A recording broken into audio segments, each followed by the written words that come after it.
வணக்கம் நண்பர்களே, நான் உங்கள் துரை. இந்த பதிவு மக்களின் பார்வைக்கு.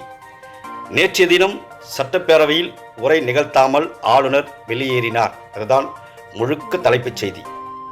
இதில் யார் அரசியல் செய்கிறார் என்பதை மக்களின் முன் வைக்கப்படுகிறது. ஆளுநர் தரப்பில் கூறப்படுவது என்னவென்றால், தேசிய கீதம் கேட்டோம், அது அவர்கள் பாடவில்லை. இன்னொன்று, தான் வாசிக்க நினைத்த உரையில் உண்மைக்கு புறமான செய்திகள். ஆளுநர் தரப்பில் செய்தி தகவல் ஒன்று. முதலில் ஆளுநரை சபாநாயகர் வரவேற்கிறார், பூக்கொத்து கொடுக்கிறார், அவருக்கு சால்வை அணைத்து மரியாதை செய்கிறார். அதன் பிறகு தேசிய கீதம் இசைக்கப்படுகிறது. அதையும் ஆளுநர் நின்று ஏற்றுக்கொள்கிறார். இதில் யார் அரசியல் செய்கிறார்கள் மக்களின் பார்வைக்கு? இன்னொன்று, ஆளுநர் உரையில் உண்மைக்கு புறமான செய்தி. இது எப்படி ஆளுநருக்கு உடனே தெரிய வருகிறது? ஆளுநருக்கு உடனே தந்தார்களா?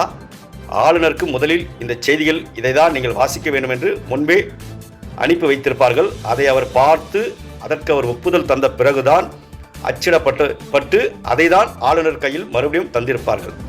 இதில் யார் அரசியல் செய்கிறார்கள்?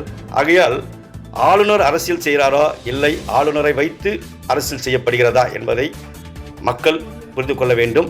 இது மக்களின் பார்வைக்கு.